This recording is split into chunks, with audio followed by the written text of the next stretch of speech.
Hello guys.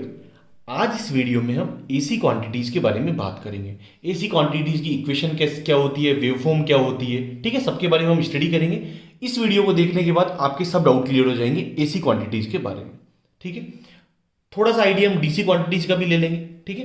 तो alternating quantity क्या होती है कि अल्टरनेटिंग क्वांटिटी जो होती है ना, वो मैग्नीट्यूड भी अपना चेंज करती है और डायरेक्शन भी चेंज करती है एक टाइम पीरियड में, ठीक है। मैग्नीट्यूड भी चेंज होगा और डायरेक्शन भी चेंज होगी। तो N alternating quantity changes continuously in magnitude. Alternating quantity जो होती है वो मैग्नीट्यूड में कंटिन्यूअसली चेंज होती है and alternates in direction at regular interval of time, और एक रेगुलर इंटरवल ऑफ टाइम के बाद अपनी डायरेक्शन भी चेंज करती है। समझिए, अल्टरनेटिंग क्वांटिटी क्या होगी कि मैग्नीट्यूड में कंटिन्यूअसली चेंज होती रहेगी, मतलब उसका मैग्नीट्यूड कंटिन्यूअसली बदलता रहेगा और अपनी डायरेक्शन एक रेगुलर इंटरवल ऑफ टाइम के बाद बदलती रहेगी। जैसे देखो, ये साइनोसोडल वेवफॉर्म हमने बनाई तो इसका मैग्नीट्यूड कंटिन्यूअसली चेंज हो रहा है। देखो, 1 2 3 4 5, फिर 5 4 3 2 1, कंटिन्यूअसली चेंज हो रहा है मैग्नीट्यूड। और एक रेगुलर इंटरवल ऑफ टाइम के बाद क्या हो रहा है, डायरेक्शन भी बदल रही है। मतलब पहले पॉजिटिव था, अब नेगेटिव हुआ, फिर पॉजिटिव हुआ, फिर नेगेटिव हुआ, ठीक है। तो मैग्नीट्यूड भी चेंज हो रहा है इसका कंटिन्यूअसली, और एक फिक्स्ड इंटरवल के बाद, मतलब एक रेगुलर इंटरवल के बाद, टाइम के बाद अपनी डायरेक्शन भी चेंज करिए, पॉजिटिव नेगेटिव पॉजिटिव। इसको हम बोलते हैं साइनोसॉइडल वेवफॉर्म। सिमिलरली एक हम देख रहे हैं स्क्वायर वेवफॉर्म। इसमें भी क्या हो रहा है, मैग्नीट्यूड कंटिन्यूअसली चेंज हो रहा है। जैसे यहाँ क्या है, मान लो 5 वोल्ट है, तो 5 वोल्ट माइनस 5 वोल्ट, फिर 5 वोल्ट माइनस 5 वोल्ट। तो देखो, मैग्नीट्यूड भी चेंज हो रहा है 5, है ना, और डायरेक्शन भी चेंज हो रही है, प्लस माइनस एक रेगुलर इंटरवल ऑफ टाइम के बाद।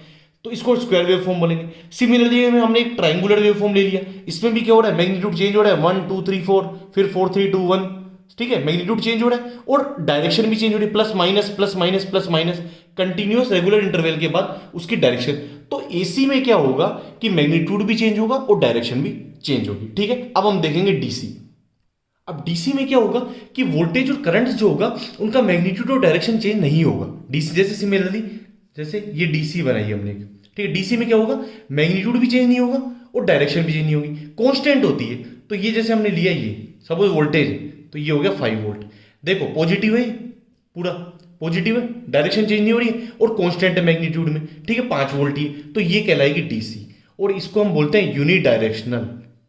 यूनिडायरेक्शनल मतलब एक ही डायरेक्शन में है, यूनिडायरेक्शनल, ठीक है। एसी क्या थी, बाई डायरेक्शनल थी, दोनों डायरेक्शन में थी, ठीक है, यूनिडायरेक्शनल। अब डीसी, सपोज डीसी कोई दे रखा है, ठीक है, इसका मैग्नीट्यूड, सपोज यहां पर मैग्नीट्यूड ले लिया और यहां हमने टाइम ले लिया, तो क्या हुआ कि एक ही कांस्टेंट रहा, मैग्नीट्यूड में कांस्टेंट आई और डायरेक्शन भी एक ही है, तो यूनिडायरेक्शनल हो गया। अब डीसी वोल्टेज सोर्स जो है ना, उसको हम कैसे दिखाते हैं कि डीसी वोल्टेज सोर्स को हम दिखाते हैं पॉजिटिव और नेगेटिव। इस तरीके से हम डीसी वोल्टेज सोर्स को डिनोट करते हैं। और मान लो इसकी वैल्यू है वी, तो ये डीसी वोल्टेज सोर्स को दिखाने का तरीका है, डीसी वोल्टेज सोर्स, ठीक है। लेकिन अगर हम एसी वोल्टेज सोर्स को दिखा रहे हैं तो एसी को हम कैसे दिखाएंगे, ऐसे देखो, साइनोसॉइडल की तरह, ऐसे। ये हम एसी वोल्टेज सोर्स को दिखाते हैं, ठीक है, ई, एसी वोल्टेज सोर्स, ठीक। क्योंकि देखो, इससे क्या दिखाई दिया कि डायरेक्शन भी चेंज हुई, पॉजिटिव, जैसे मान लो ये रेफरेंस खींच दिया अपन ने, तो पॉजिटिव फिर नेगेटिव, और मैग्नीट्यूड में भी चेंज हो रही है, और ये क्या कांस्टेंट है, ठीक है। तो यहां मैग्नीट्यूड भी चेंज हो रहा है और डायरेक्शन भी चेंज हो रही है। तो एसी वोल्टेज सोर्स को हम इस तरह दिखाते हैं। तो हमने क्या समझा कि एसी में मैग्नीट्यूड और डायरेक्शन दोनों चेंज होगी, जबकि डीसी में मैग्नीट्यूड और डायरेक्शन चेंज नहीं होगी, यूनिडायरेक्शनल होगा, ठीक है। अब देखो, अब कुछ डेफिनेशंस हम देखेंगे एसी में, ठीक है। पहला है waveform. Nature of graph of alternating quantity against time is known as waveform. मान लो अल्टरनेटिंग क्वांटिटी है वोल्टेज या करंट, सपोज वोल्टेज हम ले रहे हैं, तो जो टाइम के साथ हम इसका कर्व खींचेंगे, जैसे साइनोसॉइडल हम ले रहे हैं, तो ये जो है ना वो वेवफॉर्म कहलाएगा। मतलब ग्राफ का जो नेचर है ना, वो टाइम के साथ, जैसे वोल्टेज को हमने टाइम के साथ ड्रॉ किया तो ये वेवफॉर्म बनी साइनोसॉइडल, तो हम इसको क्या लिखेंगे, sine waveform, sine waveform. Similarly मान लो हमने खींचा ये, तो ये टाइम के साथ हमने, मान लो ये करंट है, सपोज ये करंट है IT, हमने टाइम के साथ इसको ड्रॉ किया, ठीक है। तो ये क्या होगी, स्क्वायर वेवफॉर्म। तो ये जो नेचर है ग्राफ का, अल्टरनेटिंग क्वांटिटी के ग्राफ का जो नेचर है against time is known as waveform. ये क्या हो गई? स्क्वायर वेवफॉर्म हो गई, स्क्वायर वेवफॉर्म हो गई। ठीक है, तो ये हो गई वेवफॉर्म। अब देखो हम देख रहे हैं साइनोसॉइडल वोल्टेज और करंट। तो basic mathematical format for sinusoidal waveform is, जैसे सपोज करंट है तो करंट के लिए हम क्या लिखेंगे? I M sine omega T. और वोल्टेज के लिए क्या लिखेंगे? E M sine omega T. तो इन जनरल क्या लिखेंगे? A is equal to I M E M, ये करंट और वोल्टेज के लिए, तो इन जनरल क्या लिख देंगे? A M sign theta, theta is equal to omega T. तो ये आई एम और ई एम क्या है? ये मैक्सिमम वैल्यू, आई एम क्या मैक्सिमम वैल्यू ऑफ करंट है और ई एम क्या मैक्सिमम वैल्यू ऑफ वोल्टेज है। समझ में आ गया? इनको सबको हम पढ़ेंगे, एक एक डेफिनेशन को आगे हम पढ़ते जाएंगे। आई एम मैग्नीट्यूड है, उसका मैक्सिमम वैल्यू है करंट का, और ई एम है वोल्टेज का मैक्सिमम वैल्यू। ओमेगा क्या है? एंगुलर फ्रीक्वेंसी, रेडियन पर सेकंड में। टी क्या है? टाइम है। थीटा को हमने क्या लिख दिया? ओमेगा टी एंगल लिख दिया।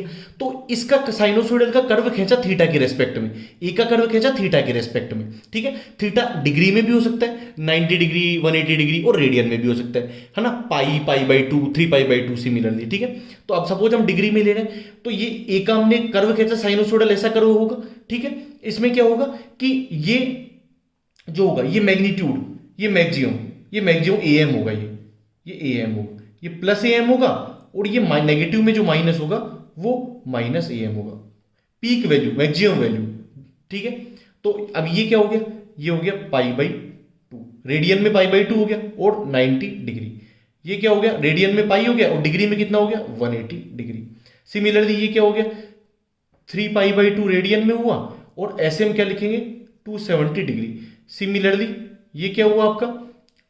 2 पाई रेडियन में हुआ, और 360 डिग्री में हुआ। सी है, ठीक है, पाई बाई 2 रेडियन और 90 डिग्री एंगल डिग्री में।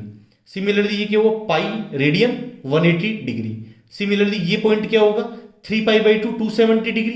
जब आप इसमें कर्व खींच खींच के रखोगे, जैसे साइन यहां रखोगे 270 डिग्री, तो साइन 270 का मान क्या होगा? -1 होगा। तो ए की वैल्यू क्या आ जाएगी? -1 हो जाएगी यहां पर, तो माइनस ए एम आ जाएगा। भाई ये कर्व कैसे ड्रॉ हुआ? इसमें हमने क्या किया, ये कर्व कैसे ड्रॉ हुआ कि इसमें हम थीटा की वैल्यू अलग अलग रखते गए। तो थीटा की वैल्यू जब 0 रखी तो साइन 0 क्या दिया? 0 दिया, यहां से स्टार्ट हुआ। फिर हमने साइन की वैल्यू 90 डिग्री रखी, और भी वैल्यू रखी होगी तो बढ़ता जाएगा। साइन 90 क्या हो गया? 1 हो गया, तो ए की वैल्यू क्या हो गई? ए एम हो गई, तो 90 पे ए एम आ गई। फिर साइन 180 डिग्री रखा पाई, तो 180 डिग्री पे क्या हुआ? 0 दिया, तो 0 हो गई। फिर नेगेटिव में चलता जाएगा 180 से 360 डिग्री। तो ऐसे हमने कर्व बनाया साइनोसॉइडल, ठीक है, थीटा के रेस्पेक्ट में। ठीक है, अब इसकी मेन डेफिनेशन देखेंगे। फिर है इंस्टेंटेनियस वैल्यू। इंस्टेंटेनियस वैल्यू की डेफिनेशन क्या थी? The magnitude of A waveform at any instant of time. किसी भी इंस्टेंट ऑफ टाइम में जो वेवफॉर्म है उसका जो मैग्नीट्यूड होगा वो इंस्टेंटेनियस वैल्यू कहलाता है। जैसे सपोज वोल्टेज वेवफॉर्म हमने ड्रॉ करी, ठीक है, टी के रेस्पेक्ट में हमने वोल्टेज वेवफॉर्म ड्रॉ कर दी। अब ये ईटी है, अब मान लो हमको टी1 पे है, तो टी1 पे इसकी वैल्यू आ रही है ई1, तो ये ई1 क्या होगी? इसकी इंस्टेंटेनियस वैल्यू होगी। सपोज टी2 है टाइम, इस पे इसकी वैल्यू है ई2, तो टी2 पे ई2 क्या होगी? इंस्टेंटेनियस वैल्यू हो गई। ई1 ई2 क्या होगी? इंस्टेंटेनियस। तो represented by lower case letter, lower case small में हम डिनोट करते हैं ई1 ई2। तो ई1 और ई2 क्या हो गई यहां पर? Instantaneous voltage. तो एक पर्टिकुलर इंस्टेंट ऑफ टाइम में जो मैग्नीट्यूड होगा वेवफॉर्म का वो इंस्टेंटेनियस वैल्यू कहलाएगी। जैसे यहां वोल्टेज है तो इंस्टेंटेनियस वोल्टेज होगा, लोअर केस में हम इसको डिनोट करेंगे। नेक्स्ट लिया amplitude. The maximum value positive और negative of an alternative quantity is known as amplitude. Amplitude क्या होगा कि जो भी वेवफॉर्म है उसका मैक्सिमम वैल्यू या पॉजिटिव हो या नेगेटिव हो वो एम्पलीट्यूड कहलाएगा। जैसे यहां पर है साइन वेवफॉर्म खींचा हमने, तो पॉजिटिव में क्या हो? Plus A M, maximum value क्या प्लस ए एम है, और नेगेटिव में क्या माइनस ए एम है। तो ये दोनों क्या कहलाएंगे? एम्पलीट्यूड कहलाएगा। ठीक है, तो इसको हम क्या बोल सकते हैं? पीक मैग्नीट्यूड भी बोल सकते हैं, पीक मैग्नीट्यूड भी बोल सकते हैं, मैक्सिमम वैल्यू भी बोल सकते हैं। तो एक साइनोसॉइडल वेवफॉर्म हो या कोई सी वेवफॉर्म हो, उसका जो मैक्सिमम वैल्यू होगा चाहे वो पॉजिटिव हो या नेगेटिव हो, वो क्या कहलाएगा? एम्पलीट्यूड कहलाएगा। क्लियर है? अब नेक्स्ट है peak to peak value. Peak to peak value को क्या बोल रहे हैं हम? It is the full value between positive and negative peaks. देखो यहां पर पॉजिटिव पीक क्या है? ए एम है। पॉजिटिव पीक क्या है? यहां पर प्लस ए एम है। और नेगेटिव पीक, पीक मतलब मैक्सिमम, पॉजिटिव मैक्सिमम क्या है? प्लस ए एम है। नेगेटिव मैक्सिमम क्या है? माइनस ए एम है। तो ये क्या कर रहा है? पीक टू पीक मतलब full value between positive and negative peaks. तो फुल वैल्यू कितनी है, AM और M 2 AM। तो पीक टू पीक वैल्यू क्या हो जाएगी, 2 AM। ये क्या कहलाएगी, पीक टू पीक, मतलब पॉजिटिव और नेगेटिव के बीच का फुल कितना हो गया, पीक टू पीक मतलब पॉजिटिव पीक से नेगेटिव पीक, तो टोटल कितना हो गया 2 AM। तो 2 AM क्या होगा, peak to peak value, full value between positive and negative peaks. ठीक है, अब नेक्स्ट हमने क्या पढ़ा, पीरियोडिक वेवफॉर्म। पीरियोडिक वेवफॉर्म क्या होती है कि वो वेवफॉर्म होती है जो एक टाइम पीरियड के बाद अपने आप को रिपीट करती है। ठीक है, a waveform that continuously repeat itself after the same time interval, जैसे साइनसोइडल वेवफॉर्म है। अब देखो, एक time interval, suppose T time interval है, उसके बाद अपने आप को रिपीट कर ली, फिर टी टाइम इंटरवल के बाद अपने आप को रिपीट कर दी, मतलब एक ही time period, same time interval के बाद अपने आप को रिपीट कर रही है, वो कहलाती है पीरियोडिक वेवफॉर्म। एक टी है, उसमें ये बनी, उसके बाद अगले टी में फिर वही बन गई, फिर अगले टी में, मतलब टाइम पीरियड सेम होगा, उसमें वो सेम वेवफॉर्म ही रिपीट, अपने आप को रिपीट करती जा रही है, और इसको बोलते हैं हम टाइम पीरियड टी। तो टाइम पीरियड टी क्या हुआ कि जिसके बाद वेवफॉर्म खुद को रिपीट कर लेती है, मतलब जिस टाइम पीरियड के बाद वेवफॉर्म अपने आप को रिपीट कर लेती है, उसको हम क्या कहते हैं, टाइम पीरियड कहते हैं। Time interval after which periodic waveform repeats itself, मतलब खुद को ही कितने टाइम पीरियड टी के बाद अपने आप को रिपीट कर, फिर टी के बाद अपने आप को रिपीट कर ले रही है। तो टाइम पीरियड टी के बाद अपने आप को रिपीट कर ले रही है, उसको हम बोलते हैं टाइम पीरियड। ठीक है, वेवफॉर्म अपने आप को रिपीट कर लेती है। नेक्स्ट है cycle, the portion of A waveform contained in one period of time, मतलब वेवफॉर्म का, ये पूरी वेवफॉर्म है, इसका जो पोर्शन एक पीरियड, मतलब एक टाइम पीरियड टी में होता है, उसको हम एक साइकिल बोलते हैं। जैसे यहां पर देखो, एक टाइम पीरियड टी है तो इतना वेवफॉर्म है, ये वेवफॉर्म इतनी है, तो ये क्या कहलाएगा, वन साइकिल कहलाएगा। तो the portion of A waveform contained in one period of time, एक टाइम पीरियड में जितना पोर्शन होता है वेवफॉर्म का, वो साइकिल कहलाता है। या हम ये कह सकते हैं कि एक जो पॉजिटिव और नेगेटिव सेट होता है, इसको हम एक चीज और बोल सकते हैं कि एक पॉजिटिव और नेगेटिव जो है उसका सेट जो है एक टाइम पीरियड में, वो एक साइकिल कहलाता है। ठीक है, नेक्स्ट क्या, फ्रीक्वेंसी। फ्रीक्वेंसी क्या होती है कि the number of cycles in 1 second, एक सेकंड में जितने नंबर ऑफ साइकिल्स होंगे उसको हम बोलते हैं फ्रीक्वेंसी। ठीक है, जैसे मान लो यहां पर है 1 सेकंड ये दे रखा है, मान लो ये टी, ये टोटल 1 सेकंड है, ये टाइम पीरियड 1 सेकंड है। तो इस 1 सेकंड में कितने साइकिल हो गए, 1 साइकिल, 2 साइकिल और 3 साइकिल, तो 3 साइकिल हो गए। तो फ्रीक्वेंसी यहां पर क्या हो जाएगी, 3 साइकिल पर सेकंड। ठीक है, तो फ्रीक्वेंसी की यूनिट क्या होगी, यूनिट ऑफ फ्रीक्वेंसी क्या होगी, साइकिल पर सेकंड और हर्ट्ज। फ्रीक्वेंसी की यूनिट क्या होगी, साइकिल्स पर सेकंड होगी और हर्ट्ज कहलाएगी। साइकिल्स पर सेकंड कैसे कि 1 सेकंड में, 1 सेकंड में कितने नंबर ऑफ साइकिल है, वो उसकी फ्रीक्वेंसी कहलाएगी। जैसे यहां पर 1 सेकंड में कितने हैं, 3 है भाई, 1 सेकंड में कितने हैं, 3 साइकिल है, तो फ्रीक्वेंसी क्या हो गई, 3 हो गई, 3 हर्ट्ज हो गई, या 3 साइकिल पर सेकंड हो गई। ठीक है, तो टाइम पीरियड और फ्रीक्वेंसी में एक रिलेशन होता है कि टाइम पीरियड टी जो होता है ना, वो 1/f होता है सेकंड। ठीक है, मतलब टाइम पीरियड और फ्रीक्वेंसी में क्या इनवर्सली प्रोपोर्शनल होता है। टाइम पीरियड होता है 1/f, f क्या होगी, फ्रीक्वेंसी किसमें, हर्ट्ज होंगे, हर्ट्ज में होगी, या साइकिल पर सेकंड में होगी। तो टाइम पीरियड क्या होगा, सेकंड्स में होगा, 1/f। ये इंपॉर्टेंट रिलेशन है, बहुत आता है एग्जाम्स में, time period is equal to 1/f। और फ्रीक्वेंसी हमने क्या देख ली, 1 सेकंड में कितने नंबर ऑफ साइकिल्स है। ठीक है, जैसे यहां पर 1 सेकंड में 3 साइकिल है, तो फ्रीक्वेंसी कितनी हो जाएगी, 3 साइकिल पर सेकंड और 3 हर्ट्ज हो जाएगी। देखो नेक्स्ट है एंगुलर वेलोसिटी, ओमेगा। देखो मान लो हमने जो बनाया एक साइनसॉइडल वेवफॉर्म जो लिखी, उसको हम वेक्टर फॉर्म में लिखना चाह रहे हैं। तो हमने क्या किया कि एक वेक्टर एक सर्कुलर उस मोशन में मूव कर रहा है, और क्या हो रहा है कि जैसे ये इसका ऐसे मूव कर रहा है, और ओमेगा उसकी स्पीड है, ओमेगा क्या है, वेलोसिटी है।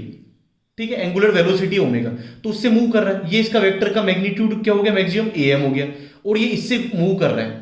ठीक है, इस एंगल से मूव कर रहा है, घूमे जा रहा है। तो द एंगुलर वेलोसिटी क्या लिखा, the velocity with which the radius vector rotates about the centre. ये सेंटर हो गया, इस सेंटर के अबाउट रोटेट कर रहा है, जिस वेलोसिटी से रोटेट कर रहा है उसको हम बोलेंगे एंगुलर वेलोसिटी। तो एंगुलर वेलोसिटी को हमने क्या लिखा, डिस्टेंस बट्टे टाइम, मतलब जिस वेलोसिटी से रेडियस वेक्टर सेंटर के अराउंड रोटेट कर रहा है उसको हमने एंगुलर वेलोसिटी बोला। तो एंगुलर वेलोसिटी को क्या लिखा मैं, डिस्टेंस। डिस्टेंस किसमें होगी, डिग्री और रेडियन में, थीटा। ठीक है, डिस्टेंस क्या होगी, डिग्री और रेडियन में, और टाइम होगा टी में। तो एंगुलर वेलोसिटी क्या लिखा, ओमेगा। ओमेगा से डिनोट किया, डिस्टेंस क्या हुई, थीटा, और टाइम क्या हुआ, टी हुआ, तो यहां से थीटा क्या आ गया, ओमेगा टी, जो कि हमने पहले लिखा था, theta is equal to omega t. ठीक है, अब जो एंगुलर वेलोसिटी ओमेगा और टाइम पीरियड, टी क्या है, टाइम पीरियड, टी क्या है, टाइम पीरियड इन सेकंड्स में, और ओमेगा एंगुलर वेलोसिटी, तो इन दोनों के बीच का रिलेशन होता है omega is equal to 2 pi upon t. Important relation है ये, omega is equal to 2 pi upon t, important relation है। ठीक है, टाइम पीरियड है। अब हमने देखा था कि 1/t को हम क्या लिख सकते हैं, फ्रीक्वेंसी क्या होती है, 1/t, 1 टाइम पीरियड होता है, तो यहां से ओमेगा क्या आ गया, 2 पाई एफ रेडियन पर सेकेंड। ये इंपॉर्टेंट रिलेशन है कि ओमेगा 2 पाई अपॉन टी होता है, फ्रीक्वेंसी हमने क्या लिखी 1/t, तो 1/t को हमने क्या लिख दिया, फ्रीक्वेंसी लिख दिया, तो omega is equal to 2 pi f radian पर सेकेंड। देखो फेज फाई नॉर्मली हम कई बार क्या होता है, वेव फॉर्म को हम लिखते हैं v is equal to VM sine omega t plus minus five, तो ये जो फाई होता है ना, वो फाई कहलाता है फेज। इसको डिफाइन करेंगे, पहले समझिए क्या होता है। जैसे नॉर्मली हमने v की इक्वेशन लिखी sinusoidal wave, VM sine omega T, reference ले लिया हमने, तो ये नॉर्मल वेव फॉर्म बना दिया हमने ओमेगा टी के रेस्पेक्ट में, आगे भी बनता जाएगा, ये v equal to VM sine omega t बन गया। अब नेक्स्ट देखो, ये जीरो हो, ये पीक हो गया, ये फिर जीरो हो गया, फिर ये नेगेटिव में पीक हो गया, फिर जीरो हो गया। अब नेक्स्ट देखो, नेक्स्ट क्या हो रहा है कि ये वेवफॉर्म यहां से स्टार्ट हो रही है, मतलब कहीं पीछे से आ रही होगी, हम यहां से देख रहे हैं कि ये पहले नेगेटिव पीक पे, इसका जीरो पहले हो गया, इसका जीरो बाद में हुआ है, इसका पीक पहले हो गया, रेफरेंस के रिस्पेक्ट में देख रहे हैं, इसका पीक पहले हो गया, इसका पीक बाद में हुआ है, पहले ये जीरो हो गया, बाद में ये जीरो हुआ है, फिर इसका नेगेटिव पीक पहले आ गया, इसका नेगेटिव पीक बाद में है, इसका जीरो पहले हो गया, इसका जीरो बाद में हुआ है। तो ये जो है वो रेफरेंस जीरो के रेस्पेक्ट में ये जो एंगल है ना, मतलब देखो यही तो एंगल हुआ, मतलब ये वेवफॉर्म है और यही वेवफॉर्म है, इस एंगल के द्वारा ही तो ये पीछे हुई, मतलब इसका जीरो पहले हो गया, इसका जीरो बाद में हुआ, इसका पॉजिटिव पीक पहले आ गया, इसका पॉजिटिव पीक बाद में आया, इसका जीरो पहले हो गया, इसका जीरो बाद में, मतलब ये जो वेवफॉर्म है उससे पीछे चल रही है। कितने एंगल, 5 एंगल से पीछे चल रही है, 5 एंगल से उस वेवफॉर्म जो रेफरेंस है उससे लैग कर रही है, इसलिए हमने इसको लिखा VM sine omega t -5, lag को हमने माइनस से लिखा दिया, पीछे चल रही है इसलिए -5, तो ये जो 5 होगा ना वो फेज कहलाता है। सिमिलरली एक और वेवफॉर्म बनाई हमने, अब इसमें देखो रेफरेंस के रेस्पेक्ट में देखो, इसका जीरो बाद में हुआ, इसका जीरो पहले ही हो गया, इसका पीक देखो यहां आ रहा था, इसका पीक पहले आ जाएगा, फिर इसका जीरो बाद में होगा, इसका जीरो पहले हो जाएगा, क्योंकि देखो इसका जीरो पहले हो गया तो इसका पीक भी पहले आ जाएगा, इसका पीक बाद में आएगा, इसका जीरो पहले आ जाएगा, उसका जीरो बाद में आएगा, इसका नेगेटिव पीक बाद में आएगा, इसका नेगेटिव पीक पहले हो जाएगा। तो ये वेवफॉर्म क्या है, पहले है, 5 लीड कर रही है, रेफरेंस से लीड कर रही है, पहले है, इसलिए हमने लीड को पॉजिटिव ले लिया, तो v is equal to VM sine omega t +5 तो लीड। सपोज हमने इसको लिख दिया v is equal to VM sine omega T, और हमने एक वेवफॉर्म लिख दी v is equal to VM sine omega t +45, मतलब ये वाली जो +45 वाली जो वेवफॉर्म होगी वो 45 डिग्री उस वेवफॉर्म से लीड करेगी। ठीक है, तो हम फेज को कैसे डिफाइन करेंगे, तो फेज को हमने डिफाइन किया था, phase is defined as the position of the waveform at a fraction of time period. हमने देखा था कि टाइम पीरियड का कुछ फ्रैक्शन है, वो इतना सा पोर्शन जो 5 था, और वो वेवफॉर्म की पोजीशन है, मतलब उसके रेस्पेक्ट में किस पोजीशन पे वेवफॉर्म है। सिमिलरली फेज डिफरेंस को हम देखेंगे, फेज डिफरेंस क्या है कि the difference of phase angle between 2 AC quantities having the same frequency, कि जो 2 एसी क्वांटिटी है उनके बीच में क्या है कि फेज एंगल जो है उनका डिफरेंस ये है, कंडीशन क्या है कि फ्रीक्वेंसी सेम होनी चाहिए। जैसे v1 क्या है, वीएम साइन ओमेगा टी +5, और v2 क्या है, वीएम साइन ओमेगा टी +5। तो क्या हो रहा है कि फ्रीक्वेंसी देखो सेम है दोनों की, ओमेगा ओमेगा दोनों की फ्रीक्वेंसी सेम है, तो अब फेज डिफरेंस क्या हो जाएगा, दोनों का जो फेज एंगल है, इसका फेज एंगल क्या है ∅1 और इसका फेज एंगल क्या है ∅2, तो जो दोनों का फेज एंगल है उनका जो डिफरेंस है ∅1 - ∅2 वो क्या कहलाएगा, फेज डिफरेंस कहलाएगा। तो इस चैप्टर में, इस वीडियो में हमने एसी क्वांटिटी के जितने भी नोमेनक्लेचर है, डेफिनेशन है, वो हमने देखी है। अब इन डेफिनेशन पे नेक्स्ट वीडियो में हम न्यूमेरिकल्स लेंगे। फिर भी अगर कोई प्रॉब्लम हो तो कमेंट बॉक्स में लिखिए। Thank you.